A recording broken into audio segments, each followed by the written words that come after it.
Alors je commence tout de suite par un point sur lequel on a discuté, je pense que c'est probablement le premier point sur lequel on a discuté avant même que le livre, qu'on ait complètement décidé de publier le livre. C'est le début, Fusil et Sartre, auquel tu t'en souviens, que tu voulais même à un moment donné prendre comme titre général du livre. Et moi, qui fait partie de la tribu en voie de disparition des orphelins de Sartre, ça me faisait de la peine, ça me gênait, ça me paraissait problématique de prendre Sartre comme une sorte de concrétisation, de personnalisation de la mauvaise conscience blanche. Parce que c'est vrai que, bon, au moment de la création de l'État d'Israël, il a pris position, mais il faut se remettre dans... Je donne mes arguments.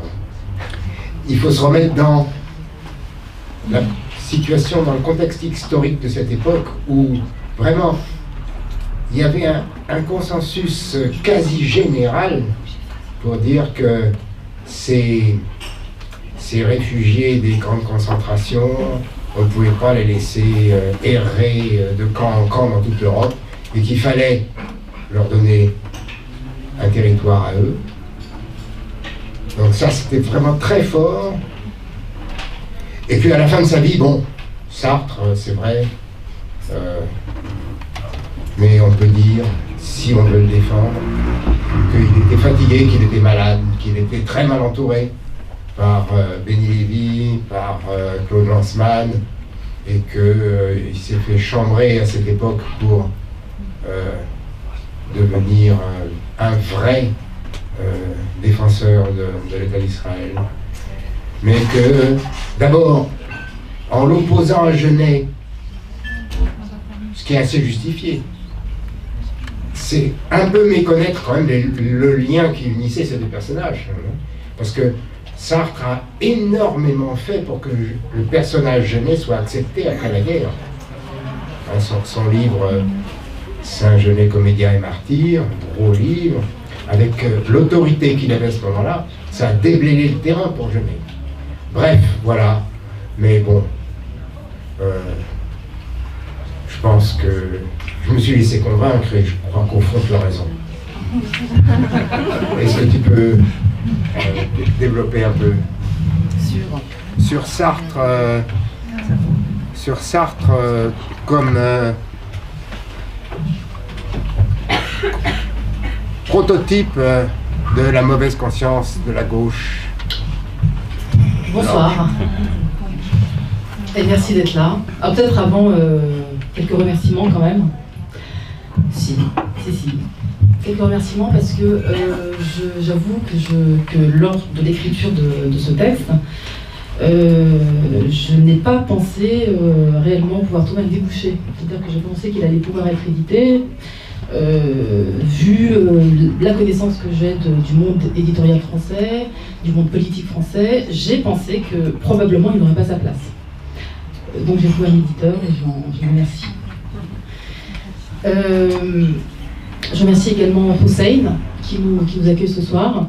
Et j'en profite avant pour rappeler que l'endroit qui nous accueille est un lieu de résistance politique. Et je crois savoir que Eric a fait un appel il y a très récemment pour faire connaître ce lieu, le soutenir. Et donc avec Eric et tous ceux qui soutiennent cet espace, je m'associe pour rappeler que cet endroit est un lieu qui nous est précieux.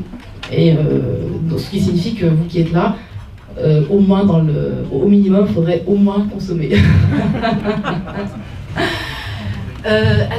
Oui, Sartre, pour moi c'est une métaphore de la gauche. Alors en vérité, j'aime beaucoup Sartre. Et effectivement, je crois qu'il nous manque des Sartres aujourd'hui. Il n'en reste pas moins que mon point de vue est situé, et moi je ne suis pas une européenne. d'origine. Et moi, mon point de vue, il est situé dans le monde arabe et dans le monde des indigènes, dans le monde des colonisés. Et Sartre, quelle que soit son évolution, quel que soit son état d'esprit, quels que soient ses états d'âme, sur la question spécifique d'Israël, il n'a pas été du bon côté. Pour le monde arabe, c'est ça.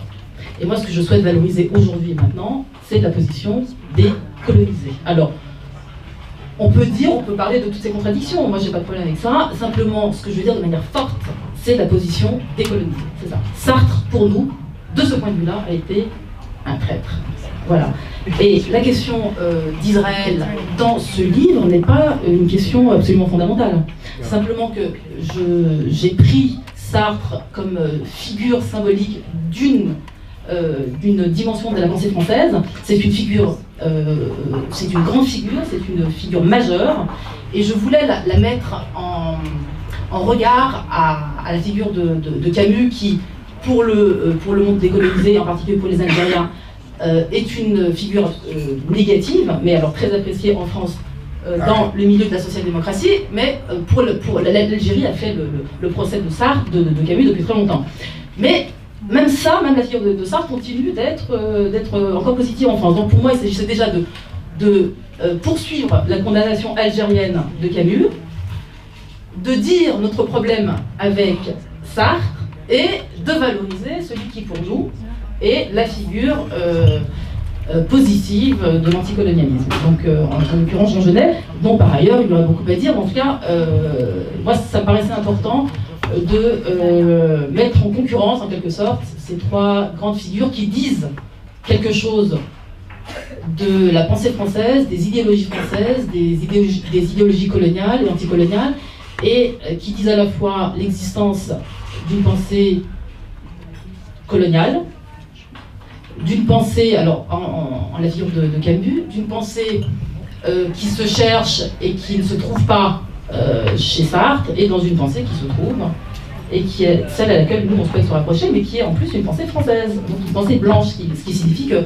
l'espoir dans le monde blanc il existe. On ne va pas passer la soirée sur Sartre, mais non, c'est pas je n'arrive pas à analyser. C'est une œuvre que je connais un peu non, sérieusement, c'est pas de la modestie, je la connais quand même. Comment ce type qui a été un anticolonialiste sur tous les autres plans, ouais, c'est ça, sans exception, hein, Indochine, Vietnam, Algérie, il est quand même à l'origine du manifeste des 121, et je peux vous assurer que dans les maquis algériens, le manifeste des 121, c'est quelque chose qui a vraiment sauvé l'honneur par rapport aux Algériens. C'était quelque chose d'extraordinairement important à l'époque où il est sorti. Et c'est resté symboliquement quelque chose de très fort, et Sartre était une des chevilles ouvrières de ce manifeste, avec Lanzmann d'ailleurs. Bon. Comment ce type-là n'a pas vu Sartre, comment il n'a pas vu la nature profondément coloniale de l'entreprise israélienne? Ça, c'est vraiment très mystérieux. Bon, cela dit, c'est pas le seul cas où il se soit trompé. Ça, je ne sais pas. Voilà. Disons que dans ses relations avec le communisme, il a quand même passablement déconné par moment, il faut bien dire. Avec le recul du temps. Hein. Le communisme et la paix, les communistes et la paix, c'est quand même un texte. Quand on le relit, on se dit mais qu'est-ce qu'il lui a pris? Qu'est-ce qu'il lui a pris? Bon, mais on va pas passer notre soirée sur ça. Il y a quand même quelque chose d'important, il y a quand même quelque chose, à mon avis, d'important à dire sur Sartre, non pas sur lui, son histoire, ou ses prises de position, mais en tout cas sur lorsque à la fin je diffusais Sartre, c'est évidemment, donc je l'ai dit parce que comme métaphore de la gauche, et donc c'est simplement pour régler mes problèmes actuels avec la gauche. Et alors quand je dis la gauche, on est d'accord entre nous qu'on ne parle pas du Parti Socialiste, on parle de la gauche. Et donc je parle de ce rapport extrêmement conflictuel avec ce que nous on appelle aux indigènes de la République, la gauche blanche. Notre projet politique s'articule autour de l'idée qu'on ne peut pas compter sur la gauche radicale. Je ne suis pas sûre de dire je suis pas sûre de pouvoir dire qu'elle nous a trahis, dans la mesure où je pense que la gauche blanche, structurellement, n'a jamais été réellement, sauf de manière marginale, auprès des colonisés. Ce que je veux dire, c'est que de ce point de vue-là, je ne peux pas parler de trahison. Je pense que nous, on a pu croire en la gauche, et je pense qu'on a eu tort. Et je pense que, en parallèle de cela, et c'est ce que nous disons au sein de la République, c'est aussi avec cette gauche radicale que nous voulons faire des alliances dans l'avenir. Et donc, si je dis fusiller Sartre, c'est parce que je crois, et j'espère, une recomposition de cette gauche, la gauche radicale. Mais je ne crois pas qu'elle se fera spontanément. Et je pense qu'elle se fera par la construction de rapports de force et par notre capacité à nous, salut Maboula, indigènes de la République, indigènes sociaux, à créer le rapport de force autour duquel s'organiseront, en tout cas, une force politique qui, à la fois, défendra les intérêts des post-colonisés, mais de manière plus large, des habitants des quartiers populaires, et qui forcera la gauche à se recomposer. Donc fusiller ça, pour moi, c'est ça. On a déjà commencé, mais c'est pas grave. Je trouve qu'il y a un point dans cette relation avec la gauche blanche qui me paraît très intéressant et que tu pourrais peut-être développer. Je vais lire une demi-page et tu pourras en faire le commentaire si tu veux. L'humanisme est l'une des pièces maîtresses de votre système humanitaire. Votre s'adressant aux Blancs. Il vous a fallu vous doter d'un appareil de défense global et structurel qui allait assurer la poursuite du projet impérial et la longévité et la survie de votre corps social. Cet appareil politico-idéologique, c'est le système immunitaire blanc. De très nombreux anticorps ont été ainsi sécrétés, parmi lesquels l'humanisme et le monopole de l'éthique. Les plus antiracistes, c'est vous. N'avez-vous pas maintes fois célébré le combat de Malter-Ultérien? Les plus révoltés par l'antisémitisme, c'est vous. N'avez-vous pas 1000 fois sacrifié Céline, Barbie de Sahara? Les plus anticolonialistes, c'est vous. Les plus sensibles au sous-développement de l'Afrique, c'est vous. Les plus impliqués dans les causes humanitaires, c'est vous. Les plus féministes, c'est vous. N'avez-vous pas jeté votre dévolu sur le sort des femmes afghanes et promis de les sauver de la barbe des talibans? Et les plus anti-homophobes, c'est vous. Ne vous êtes-vous pas jeté à corps perdu dans la défense des homosexuels du monde arabe? Comment nous hisser à votre niveau? Nous sommes des gnomes, vous êtes des géants. Tu peux développer cette idée qu'il faut vraiment un système immunitaire pour que cette gauche blanche, ces blancs en général et cette gauche blanche en particulier, puissent se défendre pour exister. C'est pas une idée très nouvelle. Mais exprimé comme ça, c'est pas tous les jours qu'on la rencontre. Peut-être. Quand j'étais ado, je me souviens avoir, comme beaucoup, écouté les chansons des Enfoirés sur l'Afrique, parce que j'avais... Lesquelles? C'est les Enfoirés ou celle d'avant, loin du cœur? Celle de... Ouais, oui, c'est ça. Celle de l'huile de nos banlieues, l'Éthiopie meurt peu à peu. Voilà, c'est quoi déjà ça? Je sais plus comment il s'appelait. Bon, bref.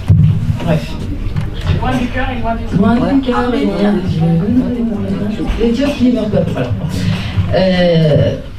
Et je me souviens que déjà, je trouvais que c'était trop facile. Vraiment trop facile. Alors, pourquoi? Parce que j'avais déjà, petite, une conscience adolescente, j'avais déjà une conscience d'indigène. Et pourquoi j'avais déjà une conscience d'indigène? Parce que j'avais un rapport à l'Algérie. J'allais en Algérie toutes les années, et j'avais depuis petite, 10 ans, 12 ans, 15 ans, j'avais déjà compris que j'étais privilégiée par rapport aux cousines que je laissais au bled. Alors j'ai un souvenir très précis d'une gamine de mon âge qui égorgeait un poulet. Et ça m'a horrifiée. Ça m'a horrifiée.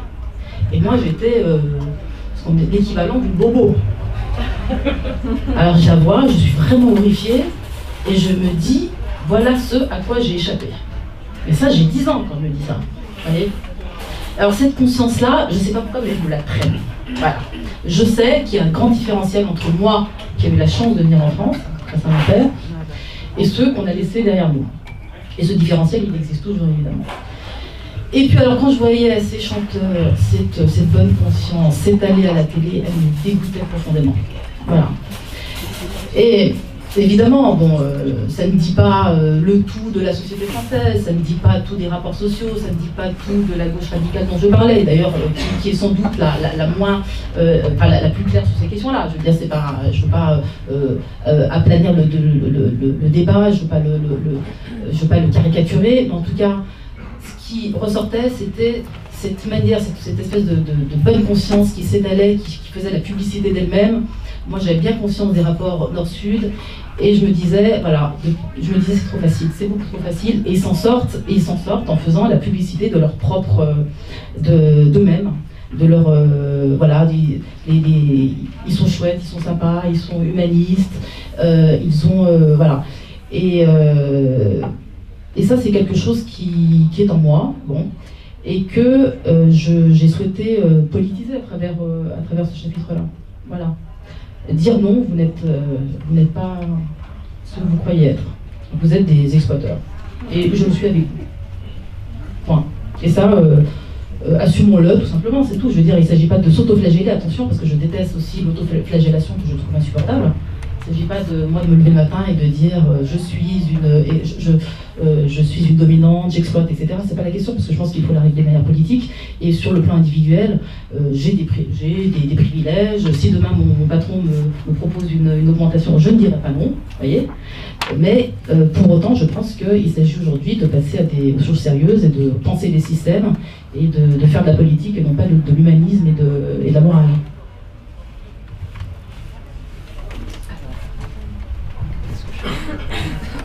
Ben en fait, tu dis ce que tu penses, par exemple. D'accord, bonsoir. Je m'excuse pour l'arrivée qui me paraît tardive, mais pour moi c'était 19h30. Non, mais donc j'étais très fière d'être pile à l'heure. Voilà. Donc on m'a invité à parler un peu du livre d'Horia, que je côtoie régulièrement, même si je ne suis pas membre des indigènes de la République, mais comme je le répète à chaque fois en public, les indigènes de la République ont la réputation sulfureuse et auquel il ne faut surtout pas s'associer. Voilà. Bon. Donc Horia m'a demandé gentiment de lire son livre et puis d'essayer de lui poser quelques questions, de parler de mon ressenti ou de mon analyse. Donc j'ai quelques questions, il y en a qui sont un peu formelles, mais Horia est assez grande pour se défendre. Donc voilà, moi, dans ce que j'ai compris du livre, c'était une sorte d'appel, une sorte de réveil, une sorte de prise de conscience, comme si on pourrait dire que l'heure du choix est arrivée, l'heure d'un choix est arrivée. Donc l'une des questions que je me suis posée, c'était quel est ce choix, ou quels sont ces choix qui te semblent apparents aujourd'hui en France en 2016. Je me suis aussi intéressée à la structure même du livre en disant qu'il y a, en décelant qu'il y avait comme une sorte de préface ou d'introduction qui est celle qui s'appelle Fusiller Sartre, en me disant ça commence en défouraillant, c'est-à-dire qu'on fusille quelqu'un. Pourquoi tu as choisi Sartre et qu'est-ce qu'il représente, même si tu en parles un peu dans ton livre, mais peut-être que on vient d'en parler. Voilà. Donc Sartre, ça y est, il est fusillé, il est mort. J'espère l'avoir fusillé. En tout cas, tu l'as fusillé. Après, je ne sais pas si tu es assez puissante pour donner tout ce poids à cet acte, mais en tout cas, tu l'as fusillé. D'accord.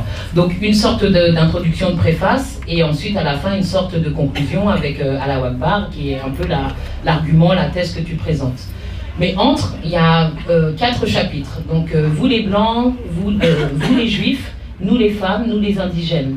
D'accord ? Donc 18 pages pour les blancs, 20 pages pour les juifs, 26 pages pour les femmes indigènes et 26 pages pour nous les indigènes. Est-ce qu'il y avait un ordre pensé? Et est-ce que tu as compté les pages ou est-ce vraiment une simple coïncidence qui fait que tu aies autant de choses à dire aux femmes indigènes qu'aux indigènes et peut-être un peu moins de choses à dire aux blancs, mais c'est presque pareil, blancs et juifs, il y a quand même une égalité. Voilà. Ça, c'est le premier point que je voulais aborder. Non, vraiment, non. Mais finalement, c'est pas mal. Finalement, ça... Je n'ai pas compté, mais c'est une bonne remarque. Merci. Et quant à l'ordre, est-ce que ça comptait de parler aux blancs d'abord? Donc pourquoi est-ce que tu peux nous parler de... Pourquoi les blancs d'abord et ensuite des juifs, ensuite des femmes indigènes et ensuite nous les indigènes? Donc on aura noté quand même l'attention portée à la question de la femme et à la question du genre. Alors, nous les blancs, oui, ça me paraissait important de commencer par les blancs parce que c'est notre problème. On commence par le problème.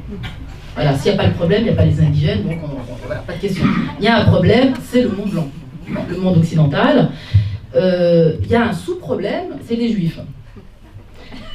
Et puis, il y a l'ouverture, c'est-à-dire que de toute façon, quoi qu'il en soit, la solution, je la réfléchis à partir de nous. Je l'ai dit tout à l'heure en commençant, je ne crois pas que je ne peux pas attendre du monde blanc structuré. Encore une fois, je ne parle pas des individus, je parle des organisations. D'accord ? Je n'attends pas qu'ils se transforment d'eux-mêmes.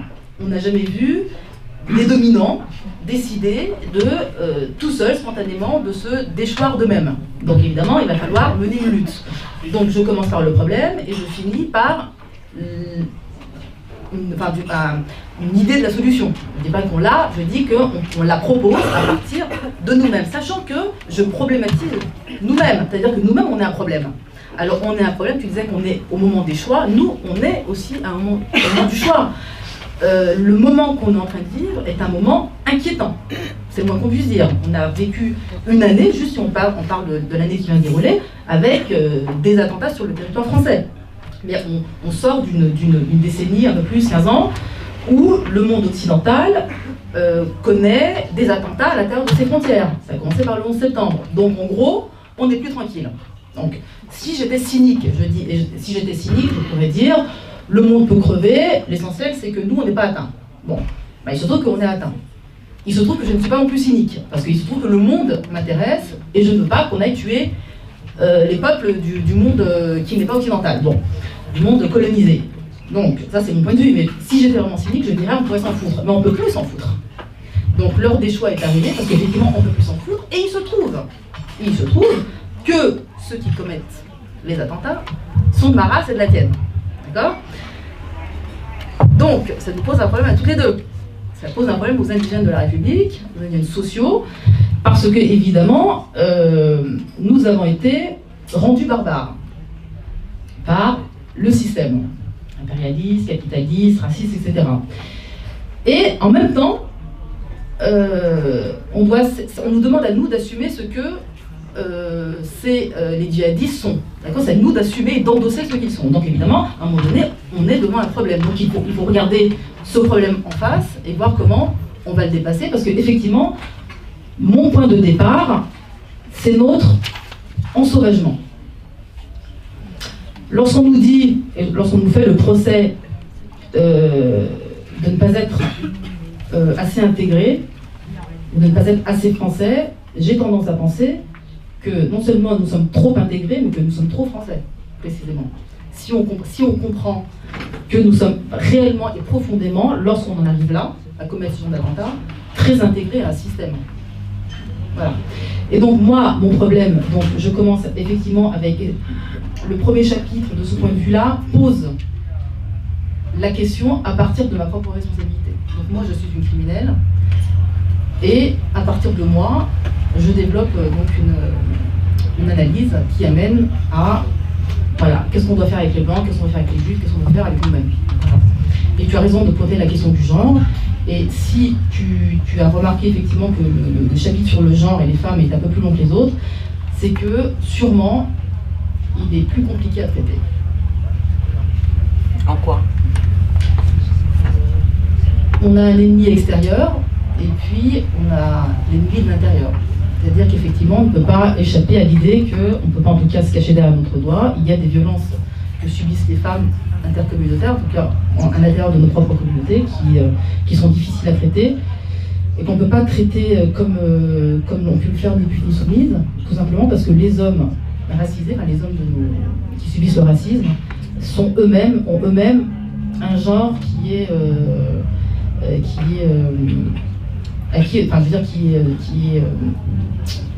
subit la violence raciste.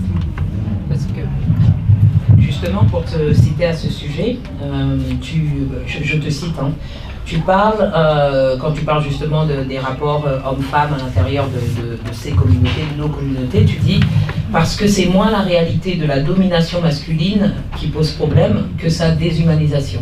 Oui. Tu peux nous parler de ça? Non, c'est pas très compliqué.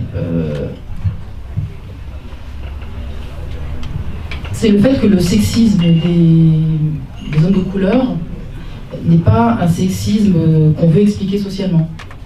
C'est-à-dire qu'on l'essentialise. Donc on le déshumanise. Alors qu'en fait, il est parfaitement explicable. Je veux dire, on pourrait le regarder de manière tout à fait froide et rationnelle, considérer que les hommes sont sexistes parce qu'ils sont le produit d'un système patriarcal, tout simplement. Et on pourrait le dire de manière très froide aussi,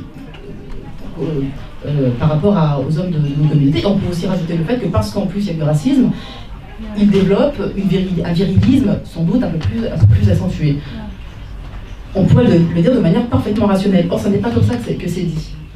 Et le fait que le sexisme de nos hommes soit déshumanisé, eh bien, ça nous pose, nous, un problème supérieur, qui est que si on s'attaque à eux, on est immédiatement les complices d'un système raciste. Donc, ça nous pose un problème, tout simplement, de réflexion sur nos rapports stratégiques avec les hommes.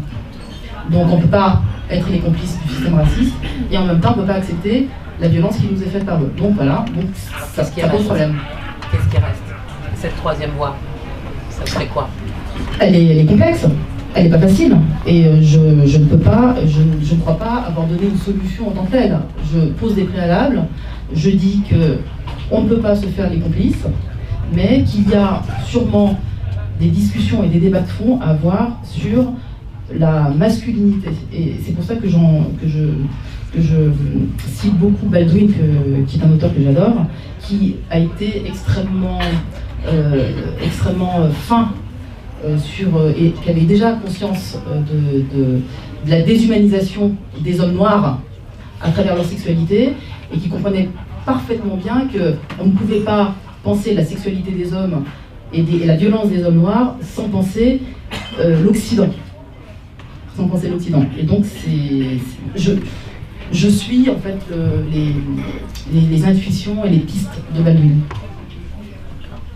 Justement, si tu parles de Baldwin, par exemple, j'ai remarqué que dans les sources ou dans les gens que tu cites régulièrement ou dans les sources bibliographiques, il y a souvent Baldwin qui revient, il y a souvent Malcolm X, il y a souvent Genet, Jean Genet par exemple. Est-ce que c'est... pourquoi ces trois-là, par exemple, souvent? Pourquoi ces trois-là sont récurrents? Pourquoi cette période, elle est récurrente? Comme si depuis, il n'y avait rien eu. C'est pas qu'il n'y a rien eu, c'est qu'on les oublie. Et moi, je pense qu'on ne doit pas les oublier. Je pense qu'ils nous sont très utiles. Je pense que ce sont nos héritages. Et je pense que ce n'est pas simplement mon héritage à toi et à moi. Je pense que ça doit être un héritage partagé ici en France. Je voudrais revenir un peu sur un point qui, dans ce livre, me paraît particulièrement juste.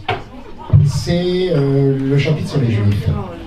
Parce que c'est quelque chose que j'avais toujours ressenti, qu'au fond, les Juifs n'étaient pas des Blancs, sans me le formuler clairement. Et là, j'ai toujours pensé que ce que j'ai vécu dans mon enfance reviendrait un jour. Si, à titre personnel, j'ai toujours senti que j'étais pas un blanc, c'est parce que pendant la guerre, j'étais obligé de me cacher. Les petits enfants qui étaient juste en face de l'autre côté du couloir sont partis en fumée. Donc ça m'a... Bien, ce sont des années marquantes, c'est ce qu'on dit pour la formation des gens. Donc ça m'a complètement inculqué le fait que je n'étais pas un blanc. Et au fond, je ne me l'étais pas véritablement formulé de façon aussi claire que ça formulé là, qu'au fond, il y a pour les Juifs quelque chose vraiment à comprendre, c'est qu'à un moment donné, il faudra bien qu'ils renversent leurs alliances et, comme tu le dis très joliment à la fin de ce livre, qu'on sorte ensemble de notre ghetto. Je trouve ça tout à fait exact et tout à fait... Mais évidemment, ça, c'est pas demain la veille. Et je crois qu'aujourd'hui, je ne suis pas sûr que les Israéliens soient encore des Juifs.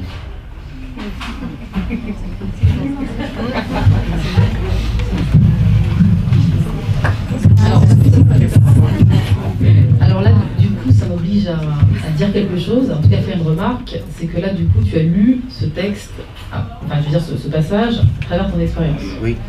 Moi, je l'ai écrit, sûrement pour les raisons que tu dis, mais d'abord par rapport à nous-mêmes, aux indigènes. C'est-à-dire que je vois et je constate que nos rapports se détériorent,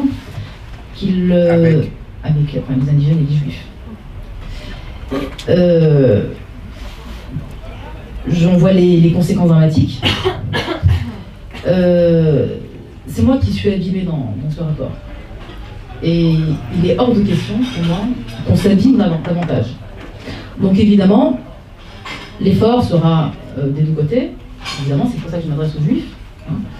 Il doit y avoir un effort réciproque. Je ne suis pas sûre que, effectivement, vu la progression en tout cas l'évolution des Juifs comme corps social depuis de révolutionnaires vers la droite, je ne suis pas sûre qu'un rétropédalage soit possible aujourd'hui. Je ne sais pas.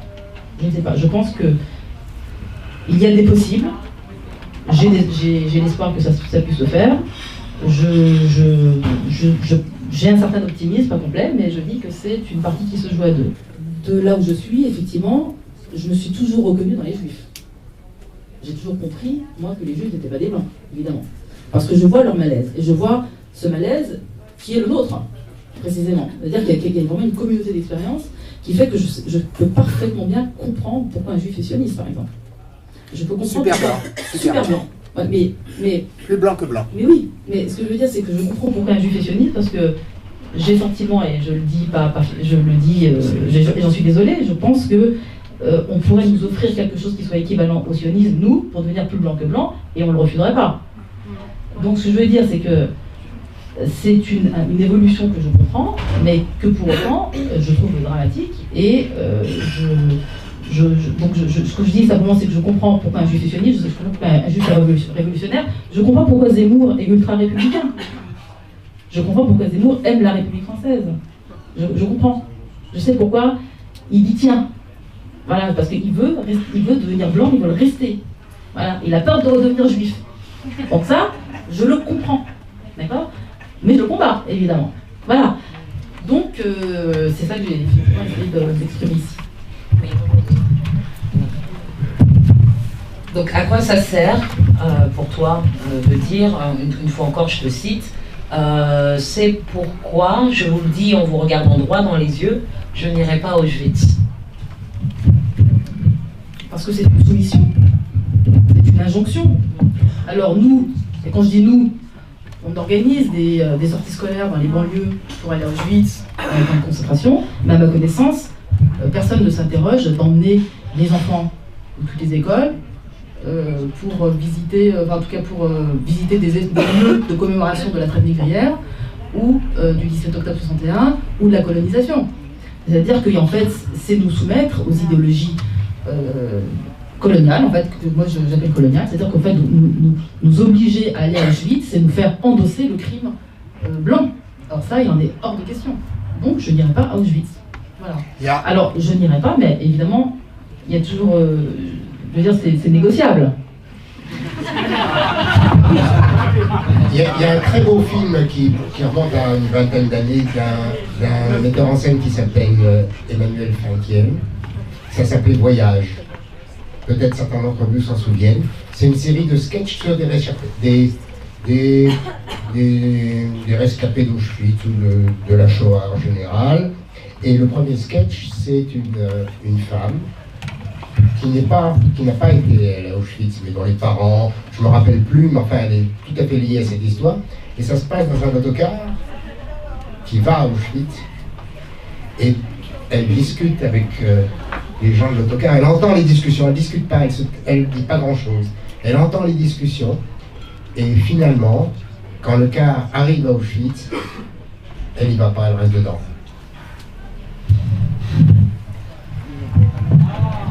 Pour cette raison. Oui. Juste pour revenir à cette injonction qui est réelle, est-ce que justement dans ton désir, parce qu'on sent du désir et de l'espoir, enfin de l'envie de créer des alliances ou au moins de pouvoir reconnaître des expériences communes ou des points de connexion communs, est-ce que cette injonction, elle ne peut pas être dépassée? C'est-à-dire que ne pas prendre Auschwitz pour ce qui est le camp, cette histoire, sont censés représenter pour cette histoire française.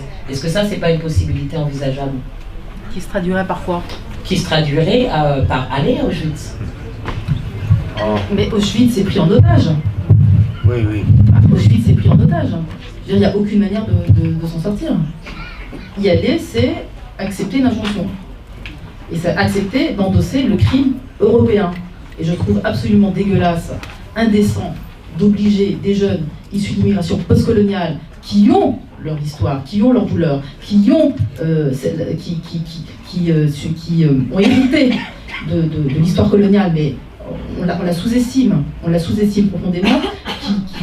C'est la raison pour laquelle, bon, je connais bien le cas algérien, je veux dire. Les matchs France-Algérie, cette passion qu'il y a autour de l'identité algérienne du drapeau, je veux dire, ça ne vient pas de nulle part. Donc il y a une douleur qui est derrière, il y a quelque chose qui est irrésolu. Et je ne vois pas comment arriver avec un tel contentieux, avec notre propre contentieux qui n'est pas reconnu, eh bien, nous qui sommes des victimes historiques de l'ordre colonial, on va endosser le crime de nos bourreaux. Non. Et de façon plus générale, il faut résister à mort à l'instrumentalisation du génocide nazi. C'est plus possible, ça fait une espèce de religion internationale. Il faut lutter contre ça par tous les moyens. Il faut démonter cette blague sinistre. C'est une blague sinistre dont je suis sûr que les Juifs feront les frais dans les années qui viennent. À coup sûr.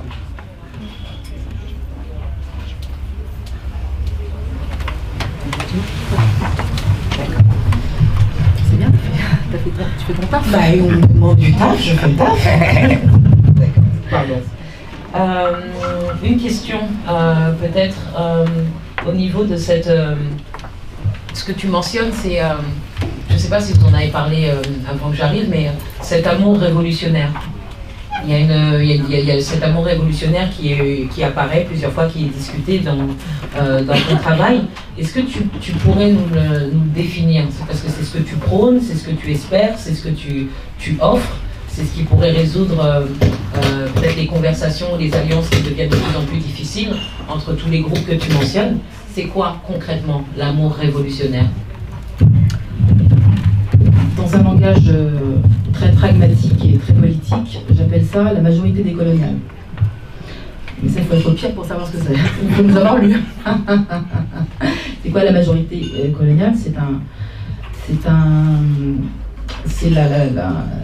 la convergence. C'est la convergence politique, c'est des politiques d'alliance entre les indigènes, les juifs décoloniaux et les blancs décoloniaux. D'accord?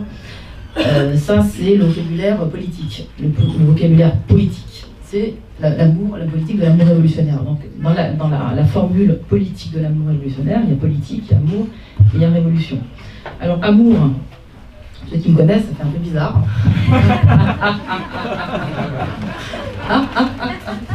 Franchement.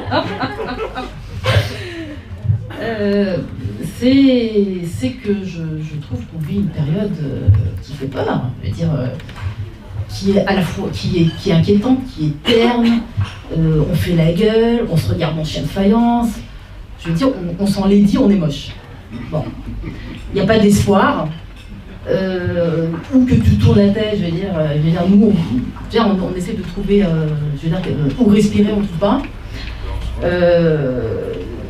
Donc, il me semble que le mot amour est un beau mot.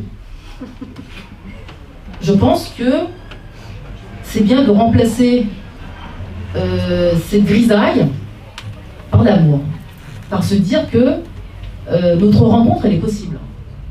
Qu'on ne voit pas pourquoi le racisme serait quelque chose dont qu'on devrait considérer comme une réalité ad vitam aeternam. Je pense qu'on peut combattre politiquement le racisme. Donc on peut s'aimer. Bon, on peut s'aimer, mais on peut s'aimer, c'est-à-dire qu'on peut vivre ensemble, on peut exister ensemble, on peut s'apprécier, enfin bref, on n'est pas obligé de se faire la guerre, et la guerre n'est pas inéluctable. Or, tous les jours, on construit la guerre. Donc l'alternative à la guerre, pourquoi ce ne serait pas l'amour? Voilà. Donc, je propose l'amour. Révolutionnaire. Révolutionnaire. Parce que, révolutionnaire, parce que ça va demander des sacrifices. Lesquels? Des sacrifices de qui? Des Blancs. Les Blancs vont devoir se sacrifier. Je ne suis pas sûre qu'ils acceptent, parce qu'ils ont trop à perdre.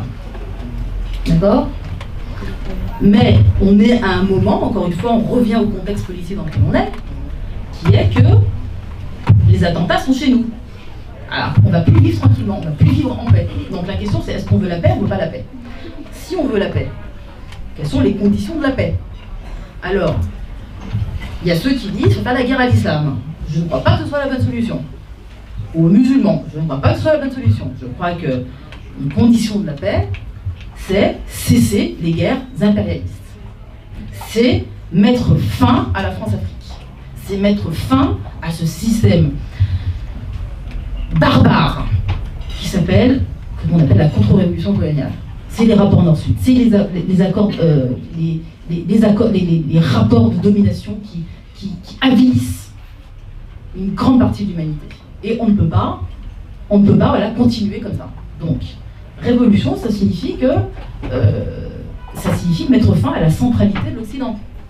Je veux dire, être blanc, c'est tellement de privilèges, tant politiques, économiques que symboliques, que se défaire de cela, c'est, je veux dire, on va devoir lutter pour ça. Nous, on va devoir lutter, c'est pas possible. C'est-à-dire que si nous, toi et moi, on veut l'égalité réelle, c'est-à-dire une égale dignité, je parle même pas d'égalité, mais en tout cas une égale dignité dans notre humanité, ça veut dire que les Blancs doivent redescendre, c'est tout. Redescendre, les Blancs, personne ne sait, ni toi, ni moi, ni les Blancs ne savent ce que c'est un monde sans domination blanche. On ne sait pas ce que c'est une inconnue en fait. Ça fait 400 ans que c'est comme ça. Donc on ne connaît pas ce monde-là. On l'a su. L'humanité l'a su. L'humanité l'a su. Mais ça fait 400 ans qu'on ne le sait plus. Donc ça fait 400 ans qu'on ne sait pas ce que c'est qu'un monde où les Blancs ne dominent pas, où les Blancs sont des êtres humains comme les autres. On ne sait pas ce que c'est. On ne sait pas ce que c'est. Donc ça veut dire qu'on va nécessairement vers une inconnue. Est-ce que, en t'entendant, je me dis que les marxistes de la salle... Il y a des marxistes dans la salle. Non, dans ma bouche, marxiste n'est pas une insulte, excusez-moi.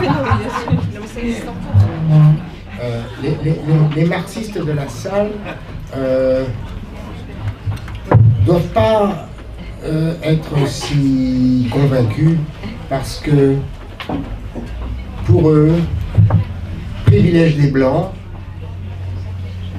c'est quelque chose qui ne veut pas dire grand-chose. Et privilège des Blancs égale domination capitaliste. C'est presque une équation, enfin c'est presque, je ne sais plus comment, une identité. C'est presque la même chose. Et moi, en ce qui me concerne, je pense que la notion de blanc, de blanchitude, que les indigènes de la République ont eu le mérite de faire accepter, hein, La même réunion il y a 10 ans, si on avait dit blanc, Ça hurlait dans la salle. les gens cassaient le mobilier. Hossein aurait été très mécontent. Aujourd'hui, grâce aux indigènes de la République, grâce à Ouria, on peut dire les blancs, on comprend, tout le monde comprend qu'il ne s'agit pas de couleur de peau, mais d'une race qu'on peut tout à fait décider de quitter. On est tout à fait libre de quitter, on est tout à fait libre de devenir pas blanc. Peut-être que tu peux nous parler un peu des perdants que tu mentionnes. Tu dis nous sommes les perdants. Donc c'est quels perdants? Les perdants de l'histoire, les perdants aujourd'hui, quelle est je sais pas, la place des perdants, la beauté de ces perdants, la force ou la puissance des perdants dont tu parles? Oui, je dis nous sommes des perdants, nous les indigènes, mais c'est vraiment un truc très personnel. Je veux dire, on n'est vraiment pas du tout obligé d'être d'accord avec ça. C'est parce que j'ai pas envie...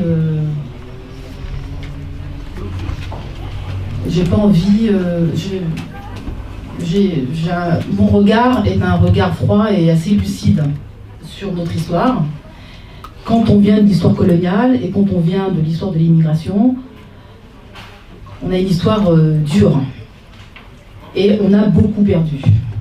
On a beaucoup de morts à déplorer. Et on continue à avoir beaucoup de morts à déplorer dans le monde.